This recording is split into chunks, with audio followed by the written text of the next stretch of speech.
Another setback for President Trump's refugee ban, the key connection that will allow some refugees into the country. I know what it's like to lie awake in bed at night wondering if I was the one who had done something wrong. I know what it's like years later to remember that rush of humiliation and anger. The lawmaker behind the hashtag #MeTooCongress, her campaign to stop sexual harassment on Capitol Hill. There's no turn signals in highways on the water, and you don't need an operator's license. So if you can buy a boat, you can drive it. New rules on the water for boaters and the group who won't need to apply for a license. KPBS Evening Edition starts right now.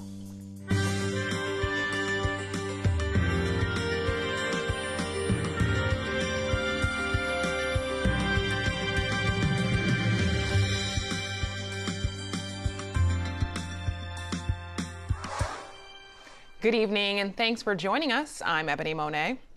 Some relief for Muslim refugees in San Diego after a federal judge partially blocks President Trump's latest restrictions on refugee admissions.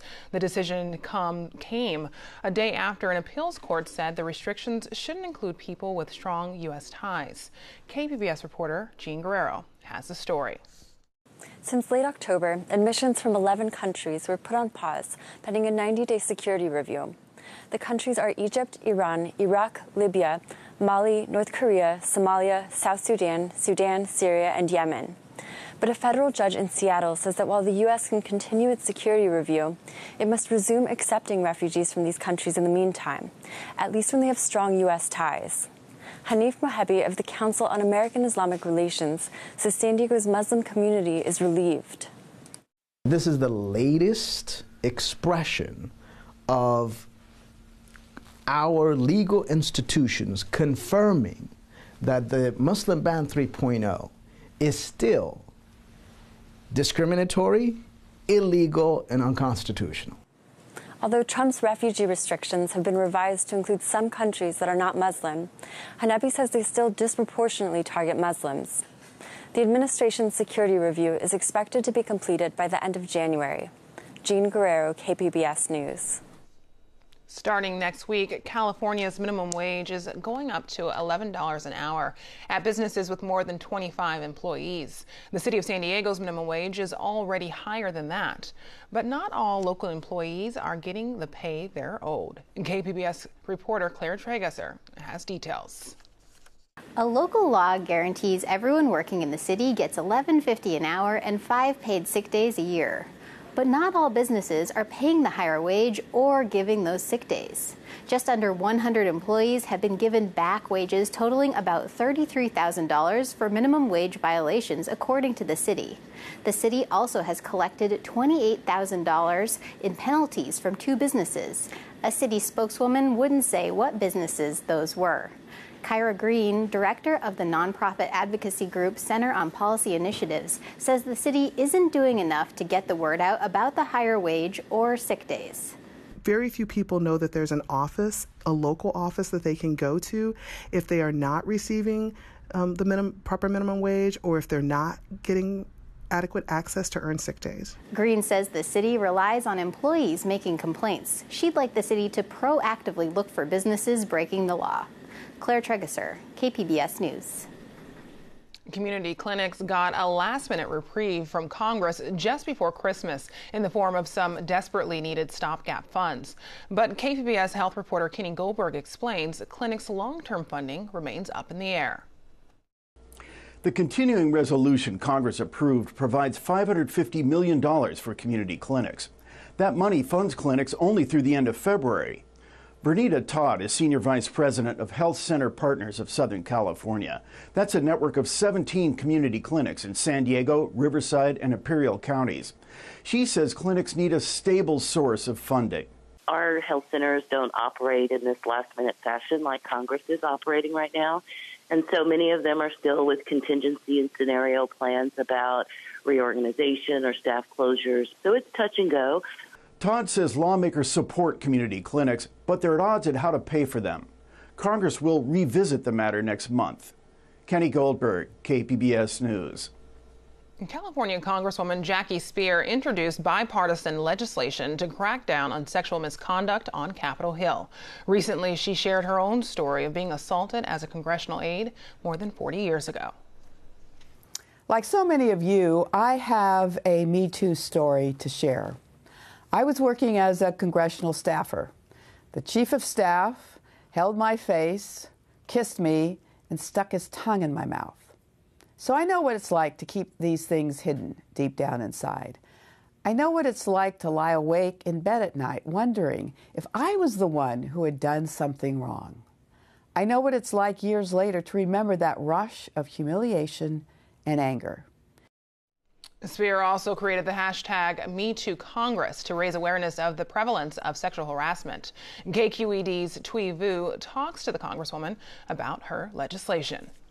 I also want to ask you about sexual harassment as well. You have been so outspoken on this topic.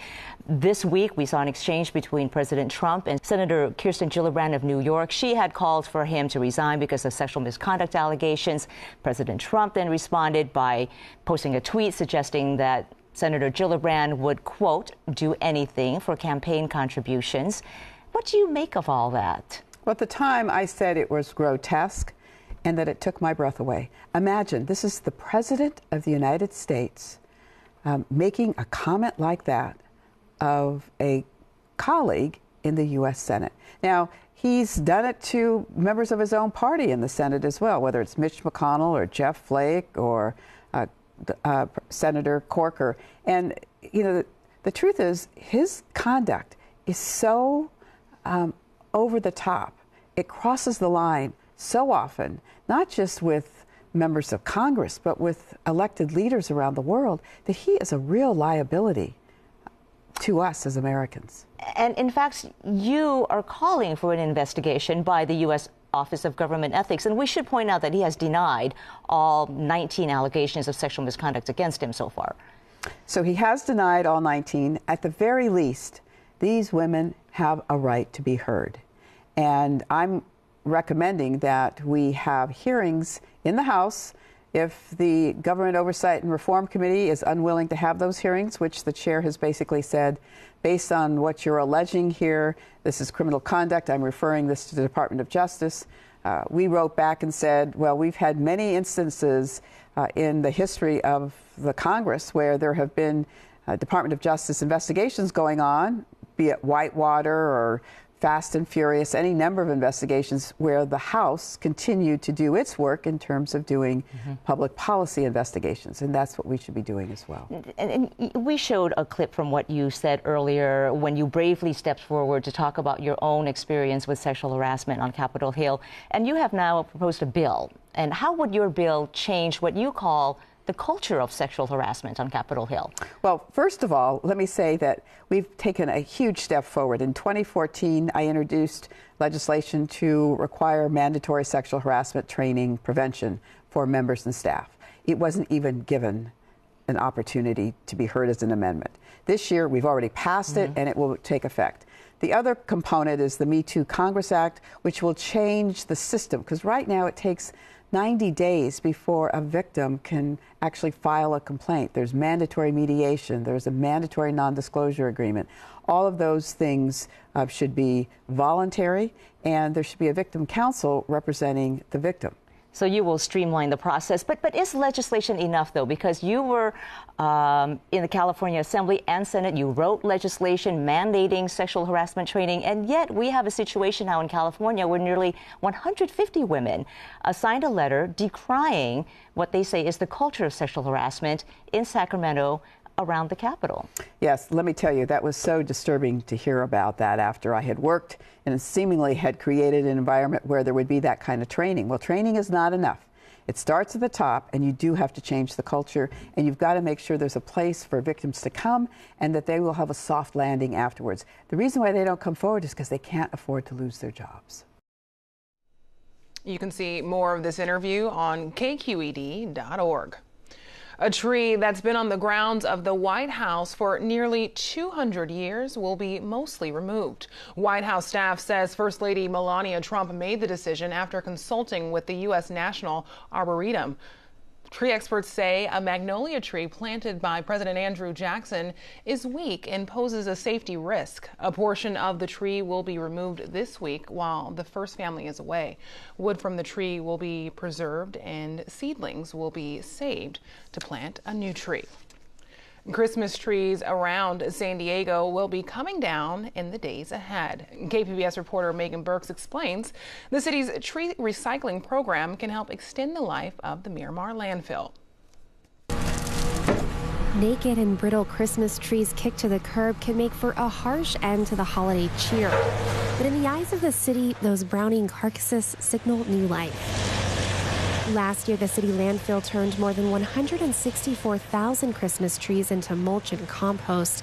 It's part of a waste diversion effort that's kept the landfill from running out of space twice. Right now, our official closure date is 2025. However, if we can implement all the mayor's climate action initiatives, then we anticipate extending the landfill out to 2030.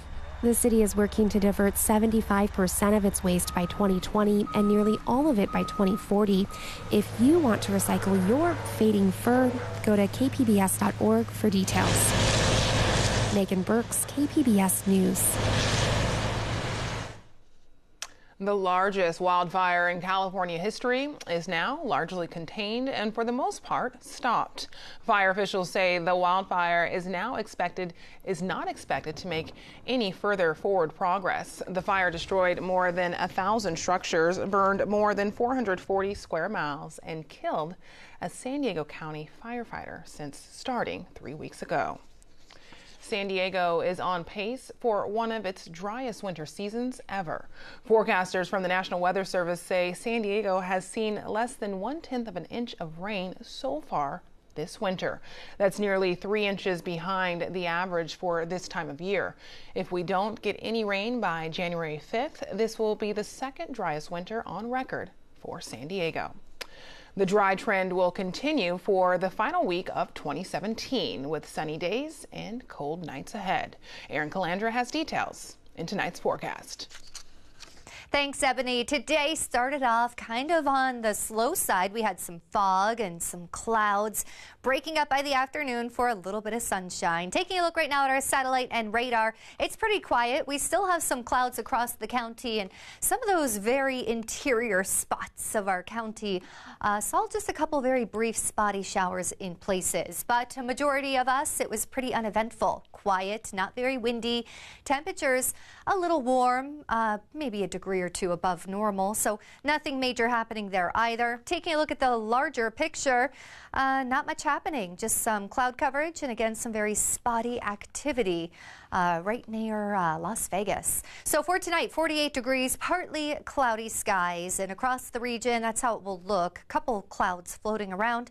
Poway 44 degrees, Alpine 42, Borrego Springs 43, and Chula Vista 48 degrees. Wednesday, it's going to stay dry and mild. We don't really have much going on. Winds are way calmer than they have been lately, which is also leading to some poor air quality in places. Other than that, just slightly above average across the southwest.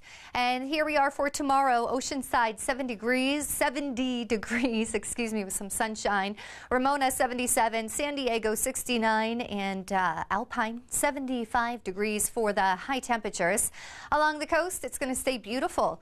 Lots of sunshine, mild conditions, very pleasant. Temperatures in the low to mid 70s much of the week. Inland, look at that. We're in the 80s. That's pretty nice. Thursday, 80 degrees, Friday, 81, and then dropping back down to the 70s. In the mountains, we're on the cool side in the 60s, and those lows getting pretty chilly in the 30s. Definitely bundle up if you have to be outside in the mountains over the night.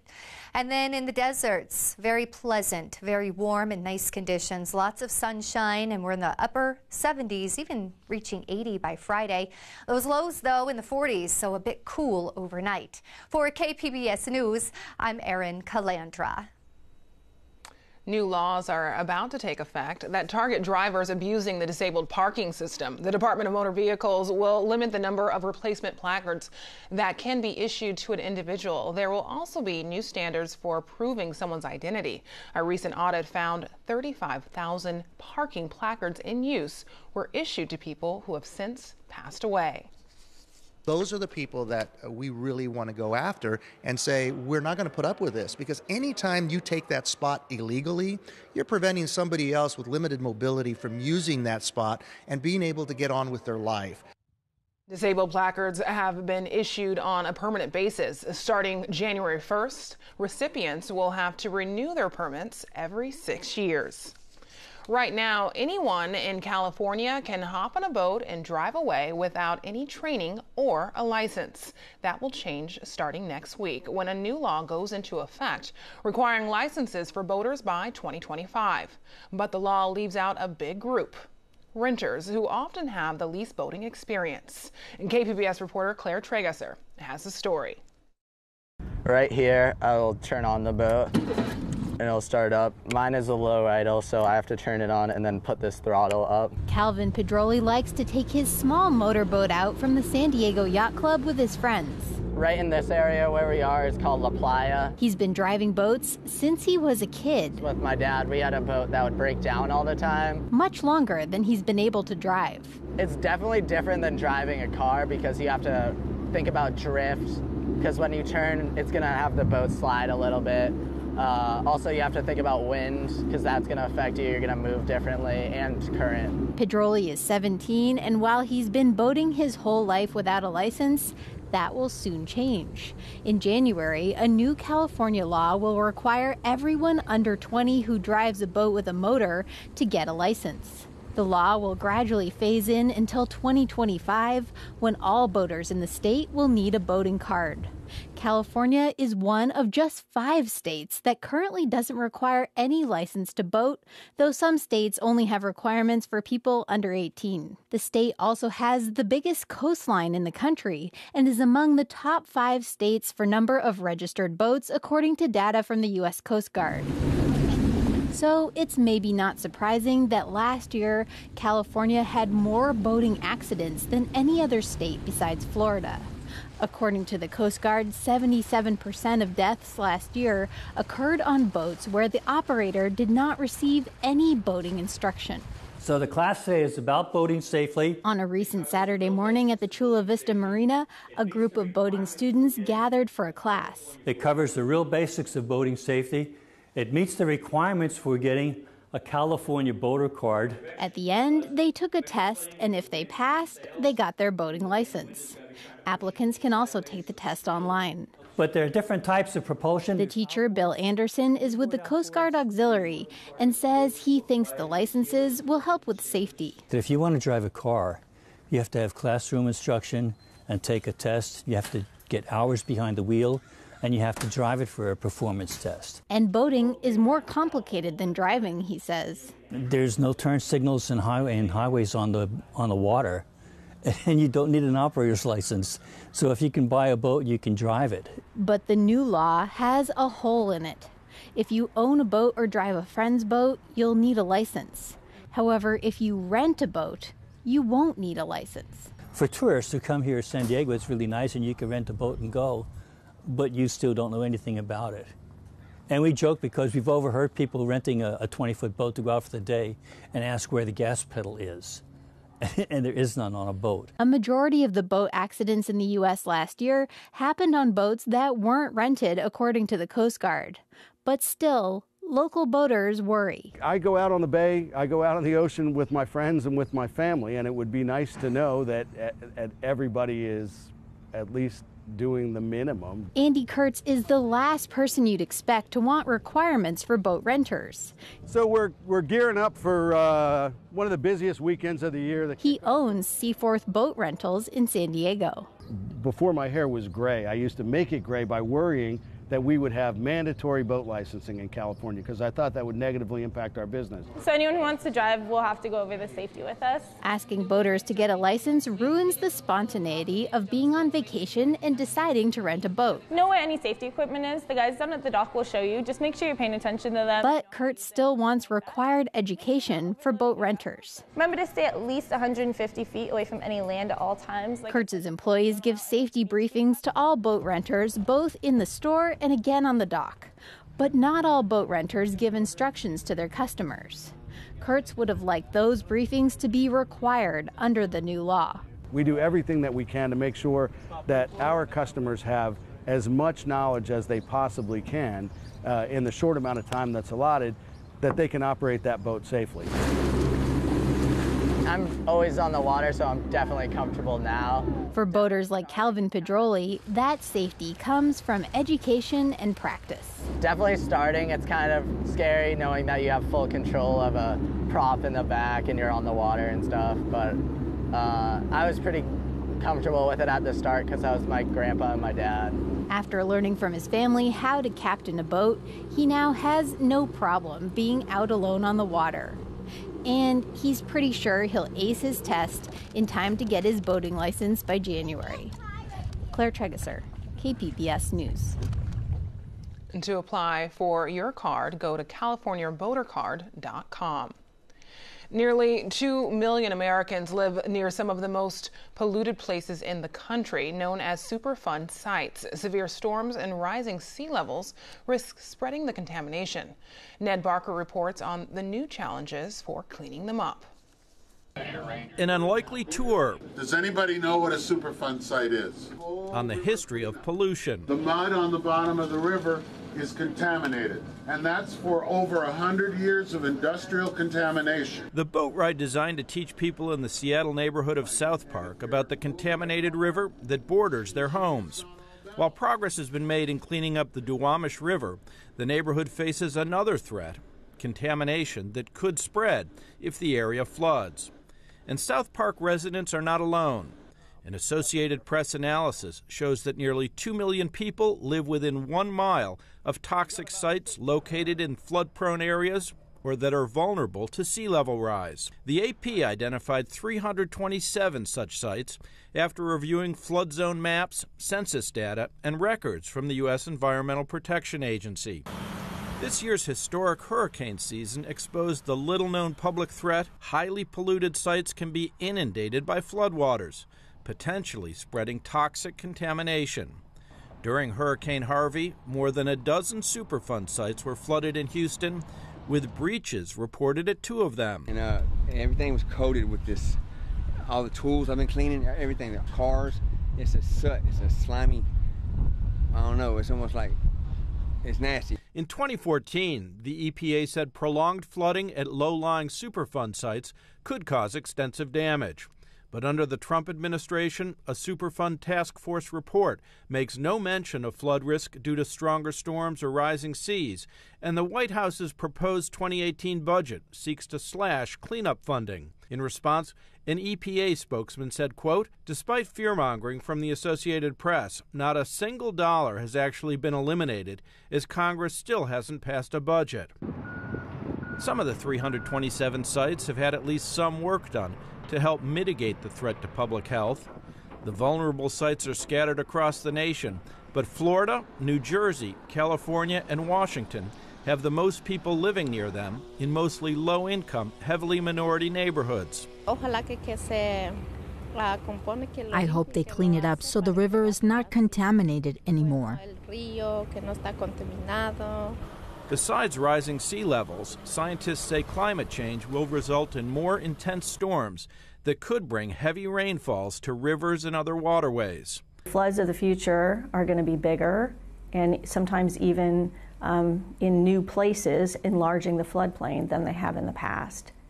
Tony Leisner has lived near Florida's Stauffer Chemical Superfund site all his life, and his concerns have gone up with the water levels. I've got some commercial real estate, and I would not be a buyer. Our water levels do keep rising.